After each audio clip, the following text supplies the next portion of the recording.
Hello and welcome to the Daily Faded. My name is Hetz, and we are starting this live stream here at 8 o'clock Pacific, 11 o'clock Eastern. And I'm going to wait for a couple of people to show up in the live stream before I get started. Lots to talk about. It's the Wednesday hangover after the least super Tuesday. That's a good thing. And all right, cool. Well, why don't we dive into it? Again, I'm Hetz.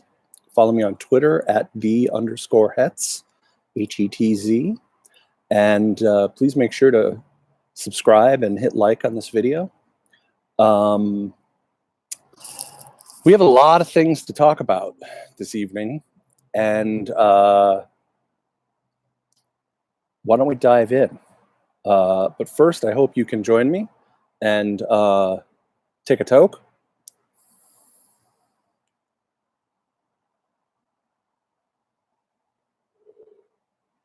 Oh no, is my pipe out? That would be a party foul.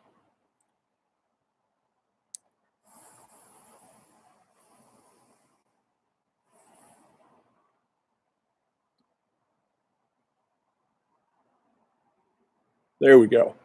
That really had me as concerned as the Super Tuesday results.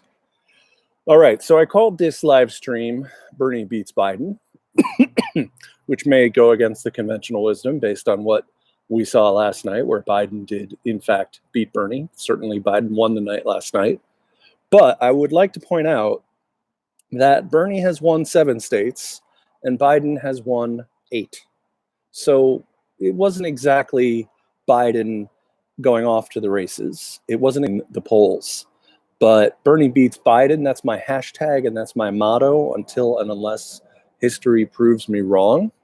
That's what I'm going with, is Bernie beats Biden. Because I do actually think Bernie can beat Biden.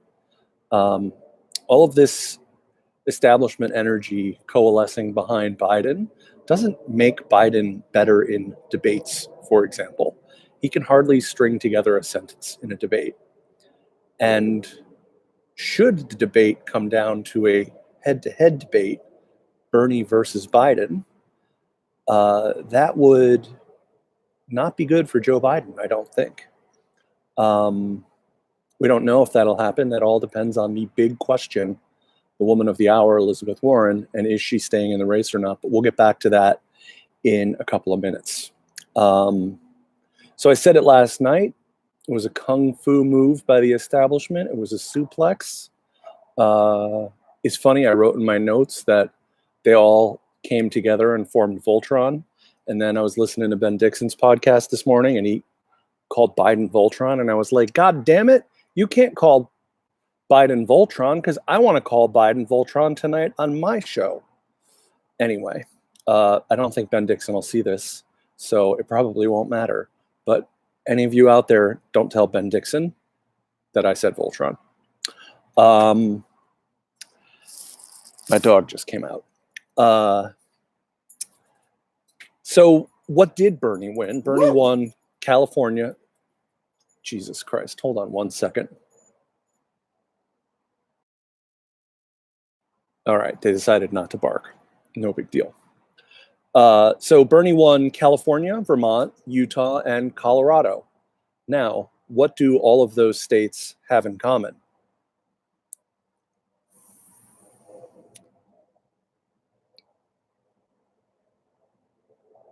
Did you guess yet? That's right, legal weed. It is surprising to find out, but Utah actually has legal weed. So Bernie won 4 legal weed states last night. Utah only has medicinal marijuana. They don't have recreational. But still, you know, I think Bernie has strength in the legal weed states. He lost Massachusetts, and that's unfortunate. But we know he's going to perform. I think he's going to perform well in Washington and Oregon. So there's a big case for the legalized weed coalition behind Bernie. So Biden leads in delegates, 433 to 388, which is just a difference of 45 delegates. Bernie having a big win in Michigan alone could turn that delegate number upside down. Unfortunately, right now, Bernie is polling 6.5 points behind Biden in Michigan. That said, in 2016, Bernie was polling down in Michigan and ended up winning by 22 points or something like that, if I remember correctly. But the poll that shows Biden up 6.5 points in Michigan is a poll that includes Bloomberg and Warren. So now that Bloomberg's out of the race, what happens? A lot of people were disaffected with Joe Biden and went to Bloomberg. Do we know that all of Bloomberg's voters are going to go to Biden? I'm not so sure. I'm going to get back to Bloomberg in a couple of minutes. And I'm going to get back to Warren in a couple of minutes. What I do want to talk about is Bernie's theory of the case is not turning out to necessarily hold true. He always talks about turnout and about expanding the electorate. And he hasn't managed to expand the electorate consistently in these first, 17 races. He has expanded the youth turnout in some of the races, and he has expanded the Latino turnout in he is right about the turnout, and I think that that's something for the campaign to be focusing on, is to be generating that turnout and continuing to generate the enthusiasm. But the other thing that's really important for them to do, and they have begun it, is to start attacking Joe Biden more directly. I think that there wasn't a lot of, other than the occasional reference to the Iraq War, there wasn't a lot of Bernie going after Biden in the last couple of debates. And there wasn't much of other people going after Biden either. And I think it's because he was slipping so much, and it looked like he was not going to be the contender that he seemed to be a year earlier. And so people took their fire off of Biden. Clearly, that was a mistake. But a new ad came out today from the Bernie team, which showed Dick Cheney, Don Rumsfeld, George W. Bush all saying weapons of mass destruction, and then Joe Biden chiming in right after them, talking about weapons of mass destruction and making his argument for the war, which, you only have to go to YouTube to find the video of Joe arguing for the war in Iraq. But seeing that ad, I actually found it to be a little bit tepid. I think I would do a commercial that shows Humvees and IEDs and amputees and devastation that the war caused. Because even though Joe Biden has a history of agreeing with Republicans, the problem with his support of the Iraq war is not that he agreed with Republicans. Yes, that's a problem, and a consistent problem throughout his political history. But the problem is his judgment about the war itself. What was he thinking? Why would he be a part of something like that? Why would he let it go forward? Which is why I think having a more visceral ad about the war would be more effective, to really drive home. Look, we lost, I don't know, what is it, around 2,500? Is it? I don't know the casualty count from the war in Iraq. I know it's in the low thousands.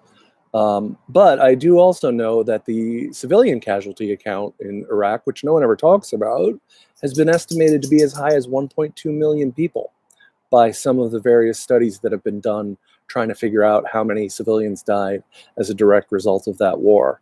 And that's not something that gets mentioned often enough. But like a great many other things, I am going to come back to that a little bit later in the stream. Look, Joe Biden is a uniquely terrible candidate.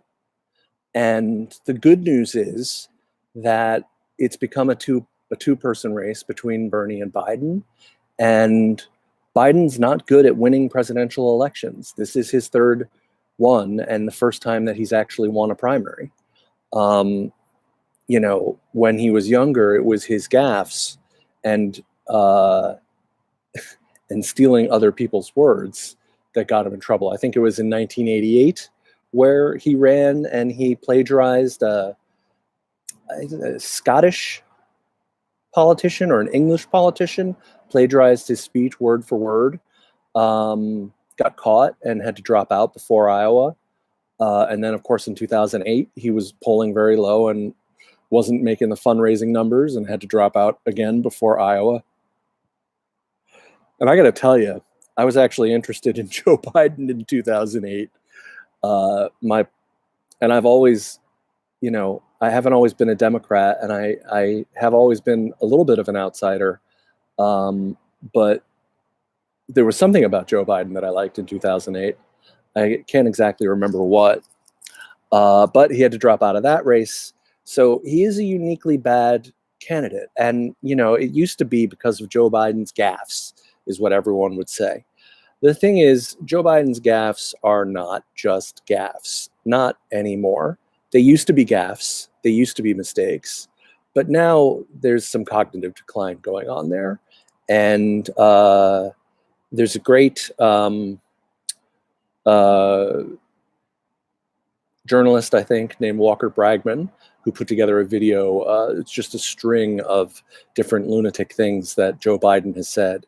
And it's extremely convincing. And you really look at it and you go, I don't want this guy anywhere near the White House. Now, we already have that with Donald Trump, but with Trump, it's baked into the sauce, and his base doesn't care that he's a lunatic. His base doesn't care that he's stupid. His base doesn't care that he's suffering mental decline. That's all well and good with them. They don't mind in the slightest.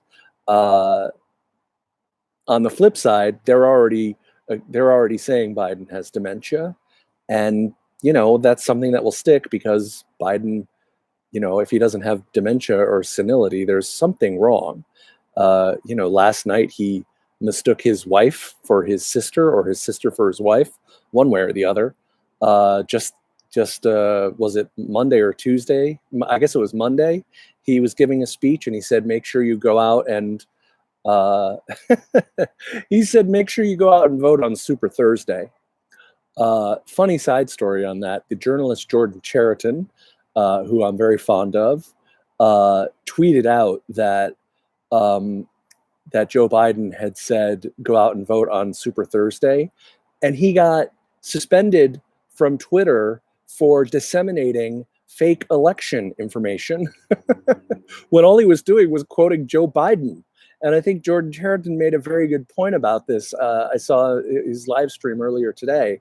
And he said, well, wait a second. I'm not the one who said Super Thursday. Shouldn't they be suspending Joe Biden's account?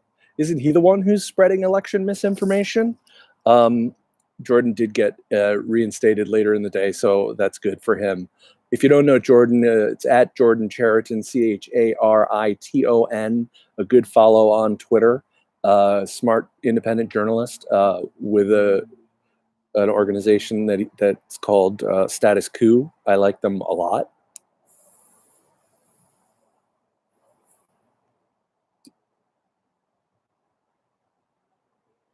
But it's not just Super Thursday, and it's not just mistaking his wife for his sister.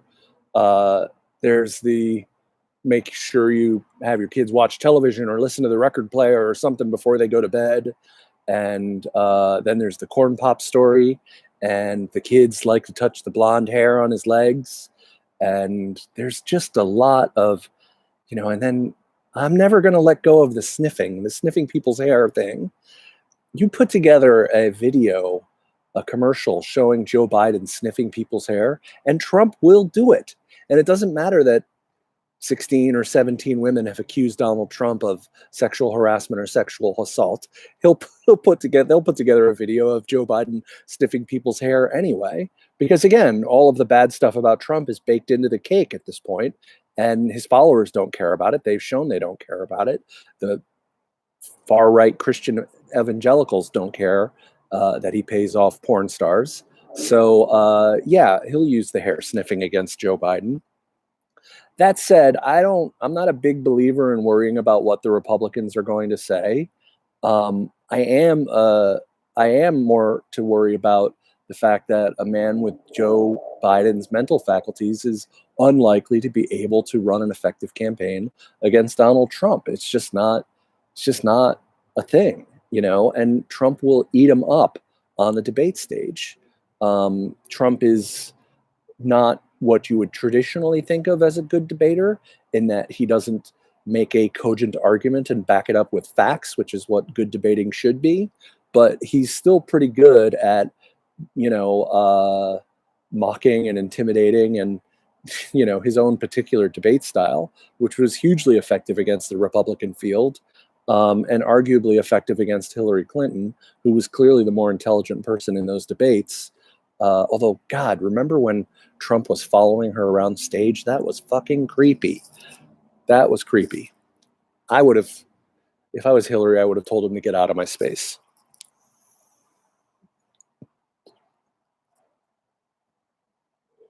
His battery is dying, and I am disappointed. But then there's also Joe's policies and his past. What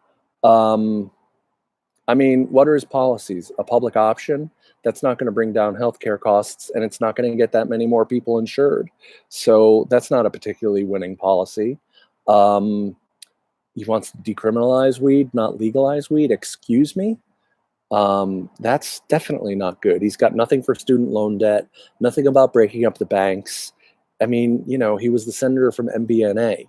He was the senator from Delaware. He's in the pocket of the big banks, and Trump will use that against him. The thing about Biden for Trump is that he gets to run the same playbook against Biden that he ran against Hillary. Instead of the FBI and the emails, it's Burisma.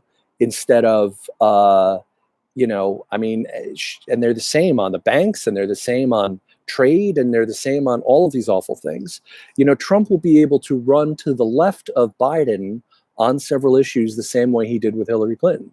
With Hillary Clinton, he ran to the left of her on trade against TPP and NAFTA. He ran to the left of her on healthcare. He said everyone would have healthcare under Trump care, although he didn't call it that at the time.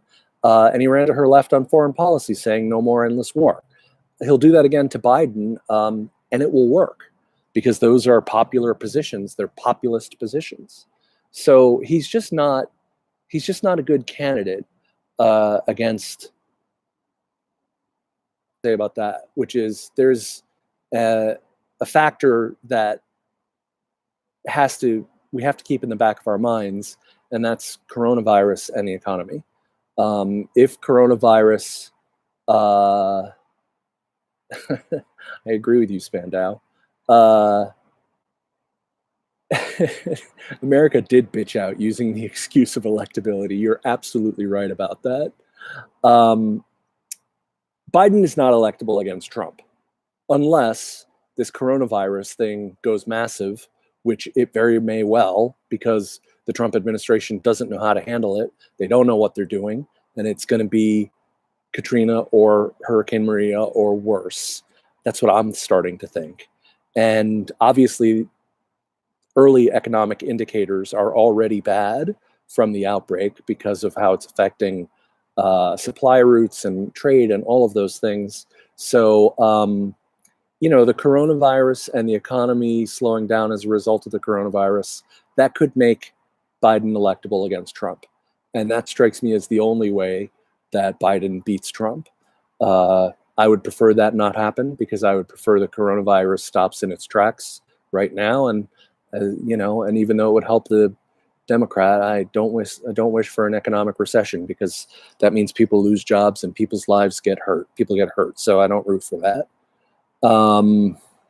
Moving on, there are a few other things I want to talk about, because we might be at the end of talking about these things, which is some of the other candidates and what happened with them.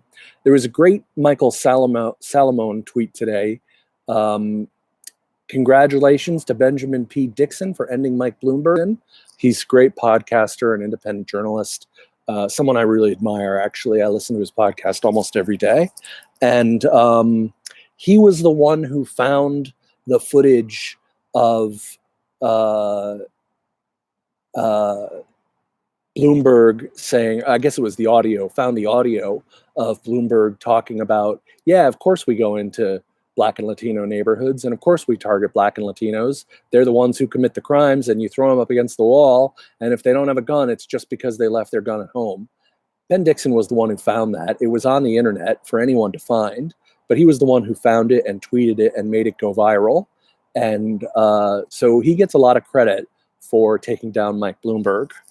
But I think when it comes to Bloomberg, you know, it's important to ask ourselves some questions about Bloomberg, right? Because, you know, some people today were saying, when I say some people, what I mean is I consume an unhealthy diet of news during the day, and I can't remember who I heard say it, besides which I'm stoned.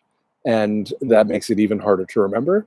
But I did hear some people saying, oh, Bloomberg was pressured to exit the race, you know, like Buttigieg and Klobuchar.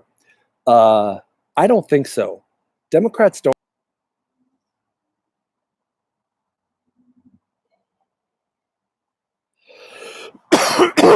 I always cough. I'm a cougher. So why was Bloomberg in the race?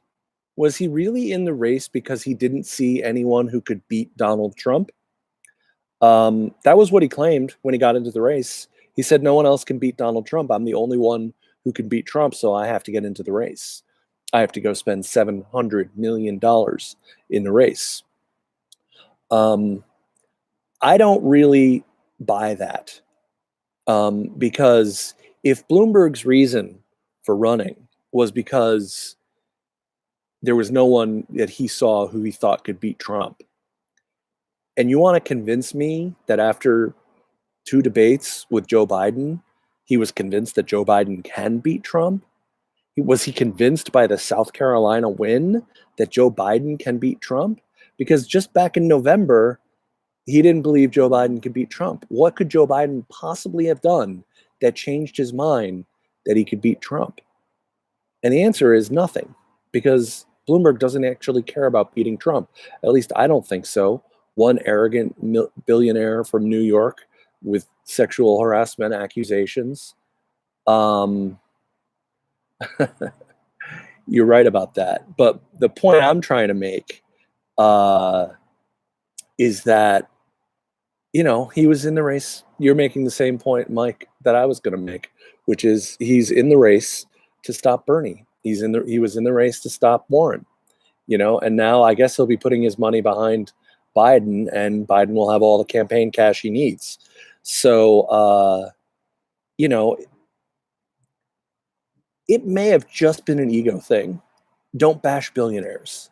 I take it personally. It may have been that simple, you know. I've heard it said, I don't know if it's true or not, that billionaires lack empathy, and that studies have shown that people with that much money but I don't know if there's actual research that proves it. You know, the other thing too about Bloomberg is one thing he didn't do in the end was he didn't buy the race. At least if he was trying to actually be the candidate, he wasn't able to buy the election. $700 million spent, and he's out of the race. And I think that's an important reminder that while the amount of funding definitely predicts who's going to win in congressional races and in local politics, it doesn't always equate that way on the presidential level because of all the earned free media. The case, this was proven in 2016. Hillary had a lot more money than Trump. Hillary spent over $1 billion on the 2016 election, and Trump did not hit $1 billion. I think Trump was more in the $500 million range. But all that money wasn't able to buy the election from Hillary Clinton. Even the DNC couldn't buy her the election, or at least not the general. But look, the big subject right now is Elizabeth Warren. Bernie was talking today. He had a press conference and was talking about kind of the race going forward and talking about what they won and what they lost, and pointing out that they were only going to be a small amount of delegates behind. Being 45 delegates behind in a race where you need 1,900 delegates. That's not a particularly big lead that Joe Biden has. But he was asked if he had spoken to Elizabeth Warren, and he said he had. And he reported that she said she was thinking about the campaign and assessing things, and that that she was going to have to make a decision. I think there was some other reporting about her talking to her staff. What's interesting is that just as recently as last weekend, there was a memo that came out from the Warren campaign that they were good to go through the end of March. And then CNN reported that the Persist PAC that was running ads for her for Super Tuesday had no ad buys after Super Tuesday. So it looks like the real question is, did Elizabeth Warren get played?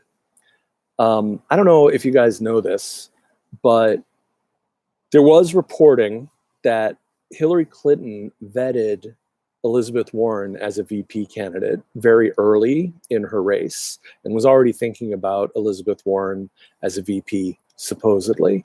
It's hard to believe that Hillary Clinton was ever going to seriously consider Elizabeth Warren, given their political differences and given the fact that she chose Tim Kaine, which is one of the few people to the right of Hillary Clinton that she could have chosen as a VP candidate. So why on earth would she ever have chosen Elizabeth Warren?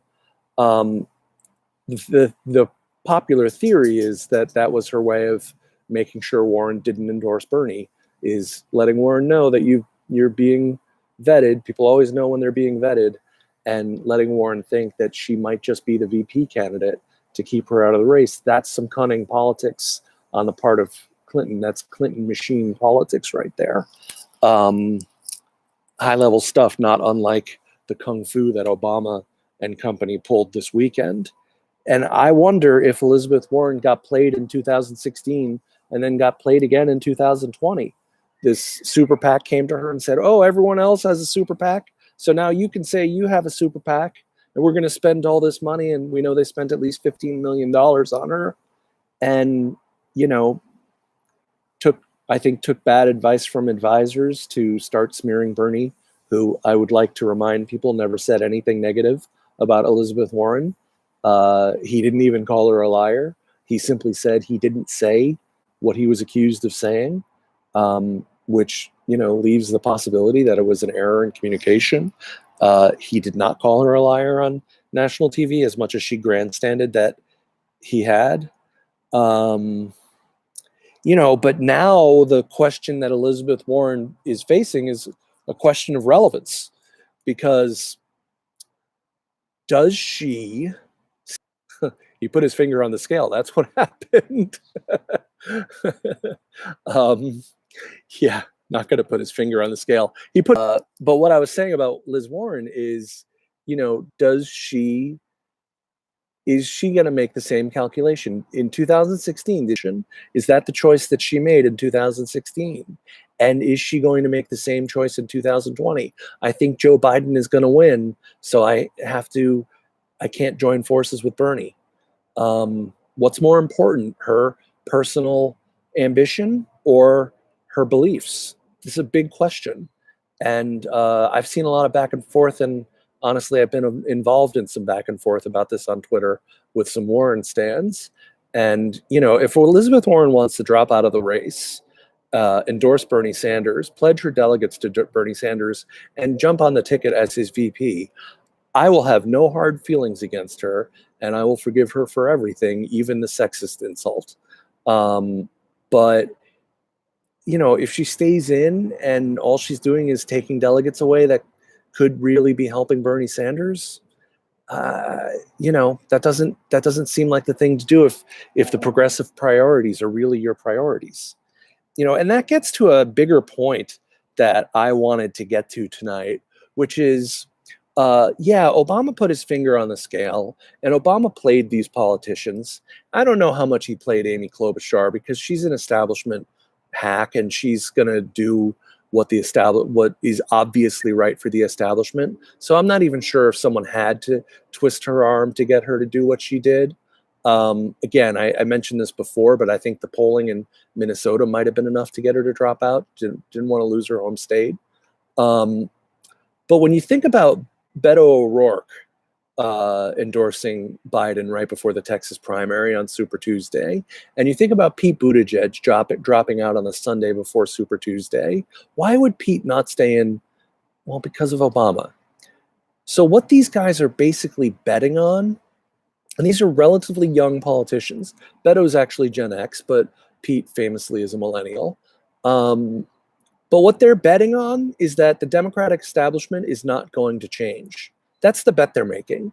They're betting that the AOCs and the Ilhan Omars and the Ro Khannas and the Pramila Jayapals, the progressives, are not the future of the party. They're betting that the party is going to stay status quo because theoretically, these are people who have another 30 years in politics, if that's their goal, to have political careers. So they're betting that things are going to stay exactly the way they are because progressives are going to remember how they ran in 2020. We're not going to forget. If Pete Buttigieg comes out in 2024 after we get 4 more years of Trump, and Pete Buttigieg in the race who was running on Medicare for All. Same thing with Beto, who ran on Medicare for All in 2018. Apparently, Beto's entire campaign against Ted Cruz was a hoax, was a joke. It was just pure politics, progressive politics. He thought he could get grassroots politics and make it work. You know, the thing with Beto was his whole crew, his whole staff from his Senate run, who obviously they did a great job. That was a great campaign, and he almost beat Ted Cruz. And when he goes to run for president, he got rid of all of them and brought on all Obama people. She's probably very safe in her Senate seat. So I don't think it's such a big deal for Klobuchar. But I think Beto and Pete are making bad bets because millennials are progressive. And Zoomers are even, is that a word? Do people actually say that? Or is that just something that people type on Twitter? Gen Z, Zoomer or Gen Z? I don't know. Zer? But Zoomers, Gen Z, they're even more progressive than millennials. And you could make an argument that as people get older, they become less progressive and more conservative. You could make that argument. However, hold on one second.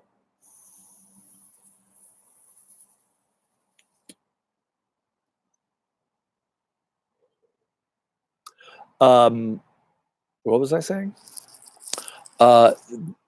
You could make an argument that as they get older, the millennials will become more conservative and less progressive. And there's some truth to that argument in that people tend to be more radical when they're younger. I do not include myself. I'm more radical now than when I was younger, and I was radical then, at least I think. But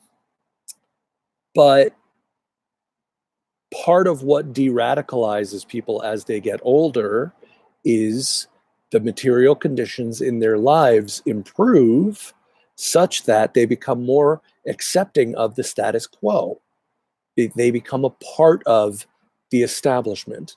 They're not really a part of the power establishment, but they become invested in things as they are. And so they're less likely to have radical politics. However, for the millennials and for Generation Z, and even for a lot of people in Generation X, I know it's true for a lot of my friends, material conditions have not gotten better in people's lives. And they can't afford to buy a house. They can't afford to buy a car. They can't change jobs because they'll lose their health insurance. They can't pay off their student loan debt. Their lives are not getting materially better. And that is revolution, or whether it's Hugo Chavez, as material conditions worsen for people. Hell, even just the protests we've seen in Iran over the last 6 months, because of the economic crisis that the Iranian people are going through. They can't even get food and medicine because of our goddamn sanctions on them.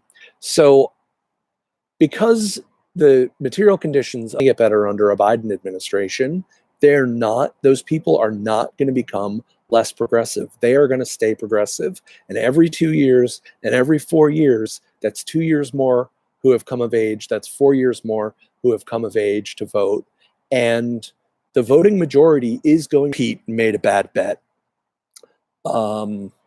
Maybe short-term gain, but bad in the long term. This fail, which I'm very fond of tonight. If you have just joined us, this is the Daily Faded, where we get faded and talk about politics and news.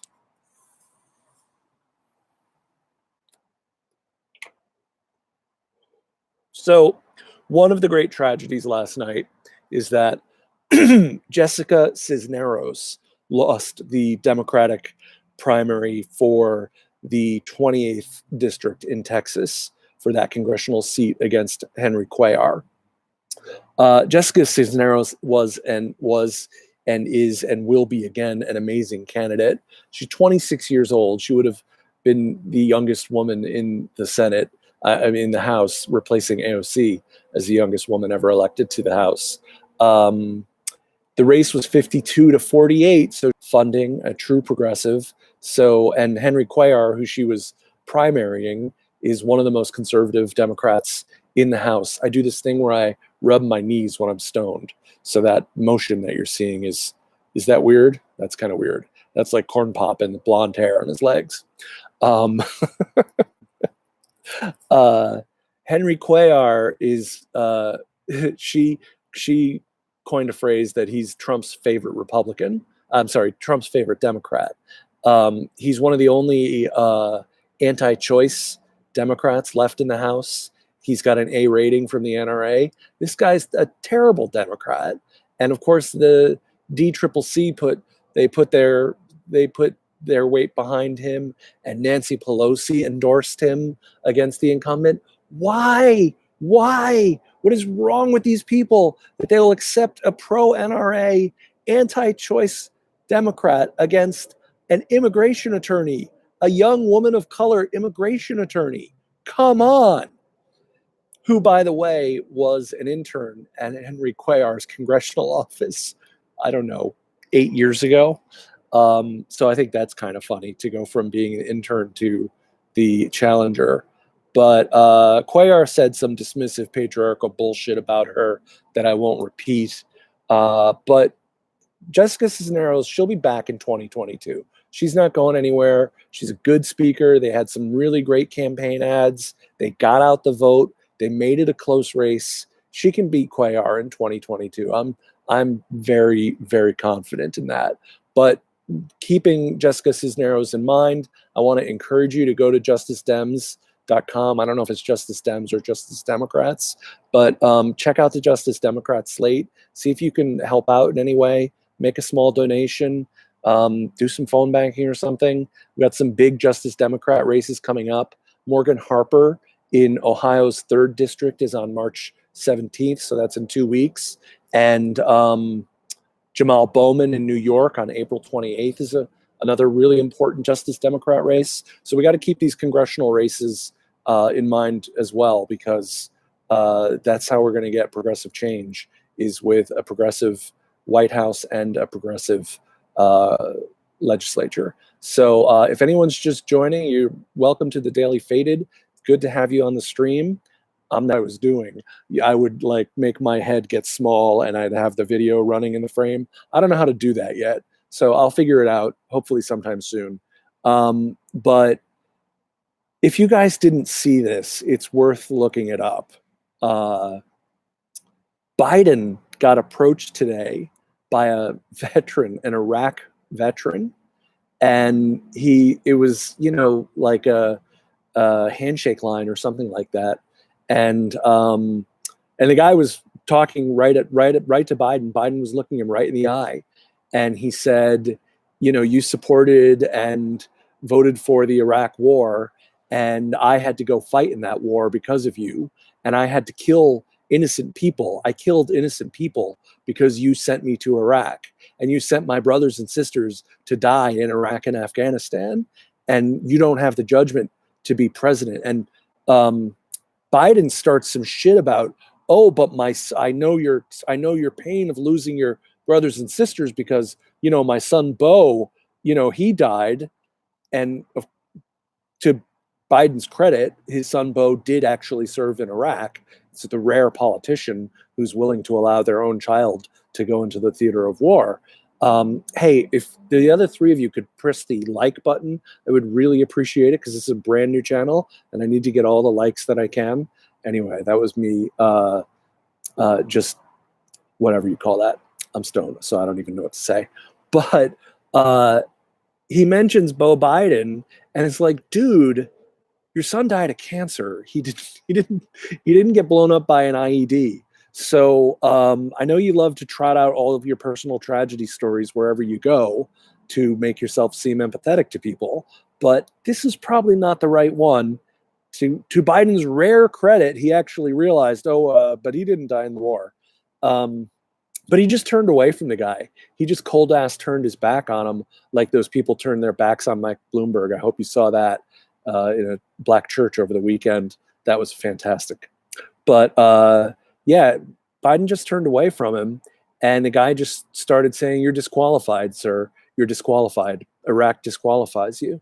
And he said, "You're disqualified," over and over again. And some people started chanting Joe to drown this guy out, but it's not a good look, you know.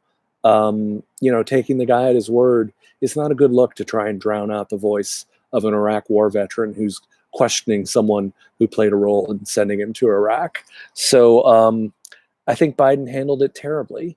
And it's just the latest piece of evidence of what a terrible candidate he is. And it gives me heart that Bernie can beat him because he's a bad candidate.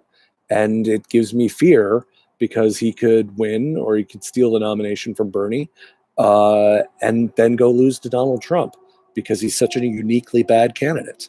So with that cheerful thought, we got another set of primaries coming up on Tuesday next week.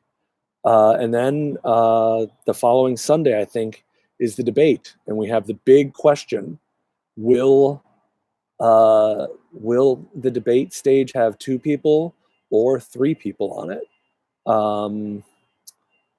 Tony, you may be pro-Biden, but give me a thumbs up anyway. I still love you, brother. Anyway, thank you guys for being here tonight and joining me on this live stream. I'm really enjoying building this channel. Check out my daily faded minutes, which are going up one a day as well. Just doing everything I can to try and draw some eyes. And, please keep coming back. I'll be here again tomorrow night. And, throw me as many likes as you can and share on social media. And for that, that's it. So, my friends, get faded daily. That's it for tonight. Peace out.